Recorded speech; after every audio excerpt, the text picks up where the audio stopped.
നമസ്കാരം, നാട്ടുവാർത്തയിലേക്ക് സ്വാഗതം. ഒരു വർഷത്തിന് മുൻപ് ബൈക്ക് ആക്സിഡന്റിൽ പെട്ടതിനെ തുടർന്ന് വൈക്കത്തെ ഇൻഡോ അമേരിക്കൻ ഹോസ്പിറ്റലിൽ ചികിത്സയിൽ കഴിയുന്ന ആഷിഖ് അനിലിന്റെ ചികിത്സാ ചെലവ് ബാധ്യതയായതിനെ തുടർന്ന് മുടങ്ങിയിരിക്കുകയാണ്. കൂടാതെ കുട്ടിയുടെ മാനസിക സന്തോഷത്തിനായി വീട്ടിലെത്തി കൂട്ടുകാർക്കും വീട്ടുകാർക്കുമൊപ്പം ഒരു മാസത്തോളം ചികിത്സയുടെ ഭാഗമായി കഴിയാൻ വിദഗ്ധ ഡോക്ടേഴ്സ് നിർദ്ദേശിച്ചിരിക്കുകയുമാണ്.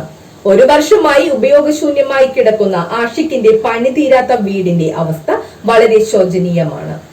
ദുരിതം വിട്ടൊഴിയാതെ കഷ്ടപ്പെടുകയാണ് ഈ കുടുംബം. കാഴ്ചകളിലേക്ക്.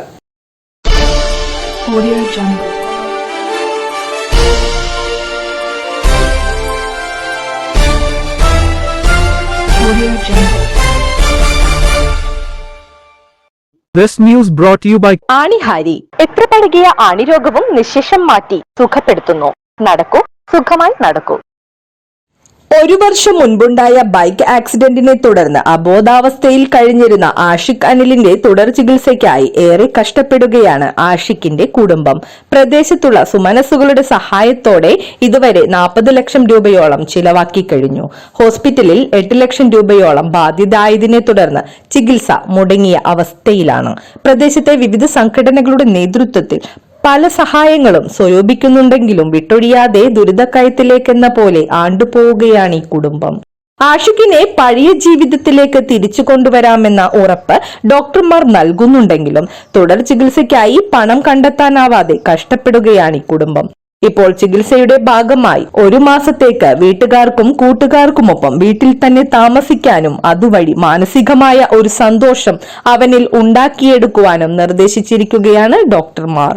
ഒരു വർഷത്തോളമായി ആശുപത്രിയിൽ തന്നെ കഴിഞ്ഞിരുന്ന ഇവരുടെ വീടിന്റെ ഇപ്പോഴത്തെ അവസ്ഥ ഏറെ പരിതാപകരമാണ്.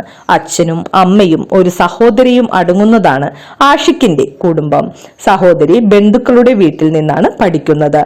വീട് തീരപ്രദേശത്തിന് സമീപമായതുകൊണ്ട് അടുത്തിടെ ഉണ്ടായ കനത്ത മഴയിലും കാറ്റിലും മേൽക്കൂരയെല്ലാം പാടെ തകർന്നിട്ടുണ്ട്. ആകെ മുഷിഞ്ഞു പൊടി പിടിച്ച് വാസയോഗ്യമല്ലാത്ത അവസ്ഥയിലുമാണ്. ഷീറ്റ് വിരിച്ച മേൽക്കൂര കാറ്റിൽ ഇടിഞ്ഞു വീണതിനെ തുടർന്ന് സമീപവാസികളുടെ സഹായത്തോടെ മേൽക്കൂര വാർക്കുകയും ചെയ്തിട്ടുണ്ട്.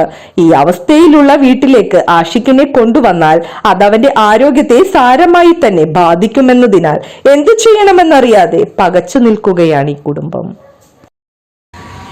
ഞാൻ ആഷിഖിൻ്റെ അച്ഛനാണ്. എൻ്റെ മോൻ ഒരു വർഷത്തിൽ കൂടുതലായി ഇപ്പോൾ ഒരു ആക്സിഡൻറ്റ് പറ്റിയിട്ട് വൈക്കത്ത് ഇൻഡോ അമേരിക്കൻ ഹോസ്പിറ്റലിൽ അഡ്മിറ്റാണ്. ഇപ്പോൾ മോൻ ഇപ്പോൾ ഇത്തിരി റിക്കവറായി വരുന്നുണ്ട്. അപ്പോൾ ഡോക്ടർ പറയണത് ഇപ്പോൾ ഒരു മാസത്തെ ചികിത്സയുടെ ഭാഗമായിട്ട് ഒരു മാസം വീട്ടിൽ കൊണ്ടുപോയി അവനെ നിർത്താനാണ് പറയുന്നത്. അത് കഴിഞ്ഞിട്ട് തിരിച്ച് അവിടെ കൊണ്ടുപോയി ചെല്ലുമ്പോൾ നടത്താനുള്ളതൊക്കെ ചെയ്യാമെന്നാണ് പറയുന്നത്.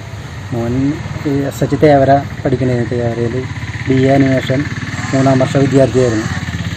പഠിക്കാൻ വേണ്ടി അതിൻ്റെ ഒരു കോഴ്സിൻ്റെ കാര്യത്തിന് വേണ്ടി പോയപ്പോഴാണ് ഒരു ആക്സിഡൻറ്റ് പറ്റിയത്. വീടാണെങ്കിൽ ഒരു കൊല്ലമായിട്ട് ഇവിടെ വീട്ടിൽ ആരും ഇല്ലാത്ത കാരണം വീട് ഷീറ്റായിരുന്നു. ആ ഷീറ്റൊക്കെ കാറ്റും മഴയൊക്കെ വന്ന് ഇടിഞ്ഞൊളിഞ്ഞ് വീണ് കുറച്ച് ആളുകളൊക്കെ എല്ലാവരും കൂടിയൊക്കെ സഹകരിച്ചാണ് ഇപ്പോൾ ഇത്രയും വരെ അയക്കണത്.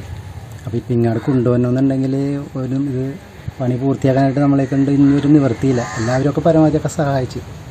പിന്നെ നല്ലവരായ ആളുകൾ മനസ്സ് വിചാരിച്ച് സുമനസ്സുകളുടെ സഹായം കൊണ്ട് എന്തെങ്കിലുമൊക്കെ ചെയ്തു തന്നാൽ വളരെ ഉപകാരമായിരിക്കുള്ളൂ. അങ്ങനെ ഒരു പ്രതീക്ഷയിലാണ് ഇപ്പോൾ കഴിയണത്. അല്ലാണ്ട് ഇങ്ങോട്ട് കൊണ്ടുവരാനായിട്ട് നിവൃത്തിയില്ല.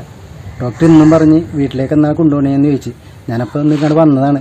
വന്നപ്പോൾ വീട് ഇപ്പോഴും ഇങ്ങനെ ഇതായിട്ട് പൊടിയൊക്കെ ആയിട്ട് ആകെ അവനിവിടെ വന്ന് നിൽക്കാൻ പറ്റാത്തൊരവസ്ഥയാണ്. അങ്ങനത്തെ ഒരു വിഷമത്തിൽ നിൽക്കുന്നതാണ് ഇപ്പോൾ.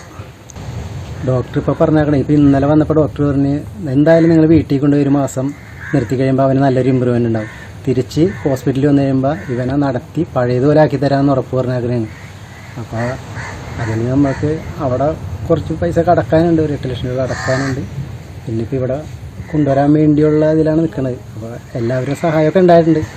അപ്പോൾ പിന്നെ എന്തെങ്കിലും സുമനസ്സുകളൊക്കെ ഒന്നുകൂടെ സഹായിച്ച് ഞങ്ങളുടെ ഈ ഇതൊന്ന് നിറവേറ്റി തരാനായിട്ട് എല്ലാവരോടും അപേക്ഷിക്കുന്നതാണ്. പഠിക്കാൻ പോണ സമയത്താണ് ഇത് സംഭവിച്ചത്. ഈ ചെക്കൻ കോളേജിലോട്ട് പോകുന്ന സമയത്താണ് ഇത് സംഭവിച്ചത്. അപ്പോൾ ഈ ചെക്കന് ഇത് പറ്റിയിട്ട് ഹോസ്പിറ്റലായിരുന്നു. ഇവനെ കൊണ്ടുപോകണമെങ്കിൽ ഹോസ്പിറ്റലിൽ ഒരുപാട് കാശുണ്ട് ചിലവൊക്കെയാണ്. 10-25 ലക്ഷത്തേക്ക് കൂടുതലായി. എന്നിട്ട് ഇതിൻ്റെ രോഗം മാറിയിട്ടില്ല. പിന്നെ ഓട്ടോ അങ്ങനെ ഈ വീട്ടിലോട്ട് കൊണ്ടുവരണമെന്നാണ് പറയുന്നത്. ഈ വീടിൻ്റെ അവസ്ഥ ഇങ്ങനെയാണ്. അപ്പോൾ അതുകൊണ്ട് എത്രയും ഇതൊന്ന് ശരിയാക്കി അവരെ കൊണ്ടുപോകാനുള്ള ഇത് ചെയ്യണം എന്ന് ഞങ്ങൾക്ക് പറയാനുള്ളൂ. സഹായിക്കാൻ താൽപ്പര്യമുള്ള സുമനസ്സുകൾക്കായി യൂണിയൻ ബാങ്ക് ഓഫ് ഇന്ത്യയിൽ അക്കൗണ്ട് തുറന്നിട്ടുണ്ട്.